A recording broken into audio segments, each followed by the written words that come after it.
Assalamualaikum students, I hope that you all are fine. Welcome back to my channel and now today we are going to learn this vocabulary. जैसा कि हम सबको पता है कि vocabulary कितनी important होती है हर लैंग्वेज के लिए और vocabulary लिटरली होती क्या है. vocabulary कहलाती है अल्फाजों का ज़ख़ीरा. Okay, so vocabulary is the blood of any language. vocabulary जो होती है वो खून की तरह होती है किसी भी लैंग्वेज के लिए. Okay, so this is some basic vocabulary that I have. ये कुछ बेसिक vocabulary है जो मेरे पास है और जैसा कि हम अपना कोर्स कवर करते जाएंगे ऐसे ऐसे हम ये vocabulary भी कवर करते जाएंगे. जब हम बेसिक का पढ़ेंगे तो बेसिक vocabulary को कवर करेंगे. फिर जब हम आगे स्टेजेस का पढ़ेंगे तो हम दूसरी थोड़ी एडवांस vocabulary को कवर करेंगे. लेकिन ये कुछ बेसिक vocabulary है जो बहुत इम्पोर्टेंट है हमारे लिए. So let me start. This, ये एक के लिए. अब जैसा कि मैंने पिछले लेक्चर में दिस, दैट और दीज, दोस इन्हें पढ़ाया था और they known as demonstrative pronoun. Demonstrate means पहचानना. ये एक के लिए दिस इस्तेमाल करते हैं हम. कोई भी चीज़ हो, करीब हो और एक हो. और दूसरी शर्त क्या कि वो नॉन लिविंग थिंग हो. जैसा कि मैंने पहले भी बताया था अपने पिछले लेक्चर्स में कि जो भी चीज़ नॉन लिविंग थिंग होती है उसके लिए तो हम दिस दैट यूज़ करते ही हैं, लेकिन हम पर्सन्स के लिए भी यूज़ करते हैं. पर अभी आप अपने माइंड में ये रखें कि हम दिस दैट सिर्फ नॉन लिविंग थिंग्स के लिए यूज़ करते हैं. ओके, क्योंकि इसका जो पर्सन के साथ यूज़ होता है वो कुछ और होता है. तो मैं आगे चलकर आपको बताऊंगी कि वो किस तरह यूज़ होता है. Right now we cover regular 60 words. Okay, this, ये एक के लिए. दैट, वो एक के लिए. दिस का जो अपोजिट है वो दैट है, वो दूर की चीज़ और एक हो. दीज, ये ज़्यादा के लिए. दोज, वो ज़्यादा के लिए. बॉय, लड़का. गर्ल, लड़की. ही, वो मर्द के लिए. शी, वो औरत के लिए. आई, मैं. यू, आप, तुम. वी, हम. As I told you before, जैसा कि मैंने पहले आपको बताया था, यू, आप और तुम. यू हम ज़्यादा लोगों के लिए भी यूज़ करते हैं और यू हम एक इंसान के लिए भी यूज़ करते हैं. लेकिन यू का जो हेल्पिंग वर्ब होगा वो आर ही रहेगा. वो इज़ नहीं बनेगा, वो एम नहीं बनेगा, वो जस्ट आर ही रहेगा. वी, हम. दे, वो, ये ज़्यादा के लिए. मुस्लिम, मुसलमान. मुसलमान को इंग्लिश में मुस्लिम कहते हैं. ऑरेंज, नारंगी. अम्ब्रेला, छतरी. मैन, आदमी. वुमेन, औरत. शिप, पानी का जहाज़. बोट, कश्ती. अब चलता तो ये भी पानी पे ही है और ये भी पानी पे ही है. तैरते दोनों पानी पे ही है, लेकिन इनमें फ़र्क क्या है? जो लकड़ी से बनी होती है वो बोट और जो बड़ा होता है, आई मीन जो स्टील और दूसरे मटेरियल से मिलकर बनता है वो क्या होता है? जहाज़. पानी का जहाज़, तो इसलिए हम उसे शिप कहेंगे. और जो लकड़ी की बनी होगी हम उसे शिप नहीं कहेंगे, हम उसे बोट कहेंगे. ओके. एरोप्लेन, हवाई जहाज़. प्लांट, पौधा. गार्डन, बाग. फ्लावर, फूल. रोज़, गुलाब. ट्री, दरख्त. अब देखें, अब एक डिफरेंस क्या है. पहले एक दरख्त होता है पूरा. ट्री कहाँ होता है? गार्डन में. कि गार्डन में ट्री होता है, पूरा दरख्त भी होता है. लेकिन वहीं गार्डन में पौधे भी होते हैं. उन पूरे पौधों में जो फ्लावर्स लगे होते हैं उन्हें हम फूल कहेंगे.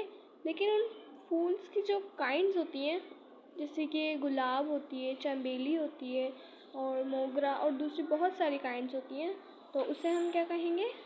गुलाब जिसे हम कहते हैं, जो बहुत मशहूर है, बहुत वेल नोन है, उसे हम कहेंगे रोज़. ओके. नाउ ट्री, दरख्त, गार्डनर, माली. अब माली कौन होता है? जो बाग में काम करता है. ऑन, पर, इन, में या अंदर, दोनों के लिए हम इन ही यूज़ करेंगे क्योंकि दोनों एक ही बात है. टैप, नलका. कपबोर्ड, अलमारी. वार्डरोब भी कहते हैं हम इसे. कैंडल, मोमबत्ती. न्यू, नया. कैंडल, मोमबत्ती. मोमबत्ती को हम क्या कहते हैं? कैंडल. न्यू, नया. ओल्ड, पुराना. शॉर्ट, छोटा. लॉन्ग, लंबा, थिन, पतला, फैट, मोटा। ओके, किसी को कोई भी कंफ्यूजन हो तो मुझसे कमेंट बॉक्स में पूछ सकता है। वॉल, दीवार, फ्लोर, फर्श। जो फर्श होता है, हमारी जो फर्श होता है उसे हम क्या कहते हैं? फ्लोर। डाइनिंग रूम, खाने का कमरा, जिस कमरे में हम खाना खाते हैं, जो खाने के लिए हमने एक मखसूस किया हुआ होता है, जो हमारी डाइनिंग टेबल भी होती है। बहुत से लोगों के घर में डाइनिंग टेबल नहीं होती, तो बैठ के जहाँ हम खाना खाते हैं, जो अलग से हमने कमरा मखसूस किया होता है खाने के लिए, उसे कहते हैं डाइनिंग रूम। नाउ बैठक, ड्राइंग रूम। जो हमारी बैठक होती है वो उसे हम ड्राइंग रूम कहते हैं। जैसे सिंधियों की जो होती है वो औताक होती है, जहाँ पर वो बैठते हैं शाम के टाइम, सब मर्द हजरात जहाँ बैठते हैं। और वैसे भी जो ड्राइंग रूम होता है उसे बैठक कहते हैं।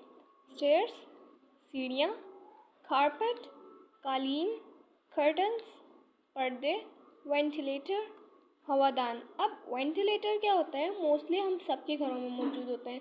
आपने देखा होगा जो घरों में एक वेंटिलेटर खुला हुआ होता है, हवादान जो खुला हुआ होता है, उससे हम वेंटिलेटर कहते हैं, जहाँ से हवा पास होती है। ग्लास, शीशा, ग्लास। अब ये दोनों ग्लासेस की बात हो रही है। मीन्स शीशा कौन सा? जो शीशा होता है, और ग्लास जिसमें हम पानी पीते हैं। नाउ मिरर, आईना, कॉम, कंघा या कंघी, दोनों को हम कॉम ही कहेंगे। रिंग, अंगूठी, इयररिंग्स, बालियाँ, बैंगल्स, चूड़ियाँ, एंकलेट, पाजेब, नेकलेस, हार, ब्रेसलेट, कलाईबंद, नाव, नाखून।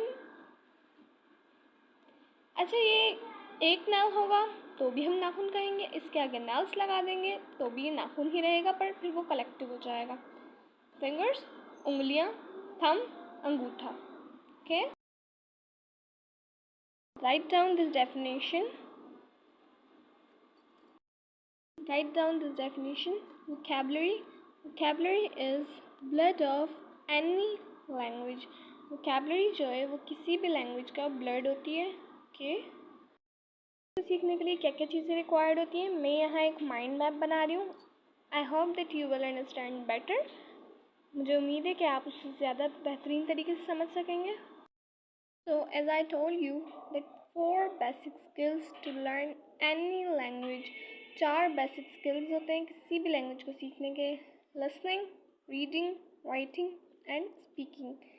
और the main thing, when you listen more then you read more, when you read more so you write more, and when you write more so then you speak more. Okay, जब आप ज़्यादा सुनेंगे तो ज़्यादा पढ़ेंगे, जब ज़्यादा पढ़ेंगे तो ज़्यादा लिखेंगे, और जब आप ज़्यादा लिखेंगे तो जाहिर सी बात है आप ज़्यादा बोलेंगे भी। ओके, हम इसे और डिटेल में पढ़ते हैं। लिसनिंग। अब लिसनिंग हम कैसे अच्छी कर सकते हैं? कंसंट्रेट करके। जब तक हम कंसंट्रेट नहीं करेंगे तो हम सही से सुन नहीं सकते। Okay, now reading.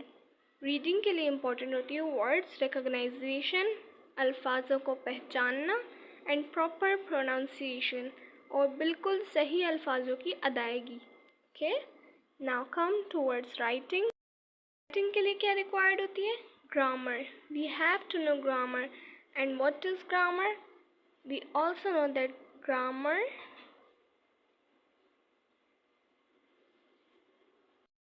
Called rules and regulation of any language. किसी भी ज़बान के कायदे, कवायद, कवानीन कहलाते हैं grammar. Okay, and language need practice to speak.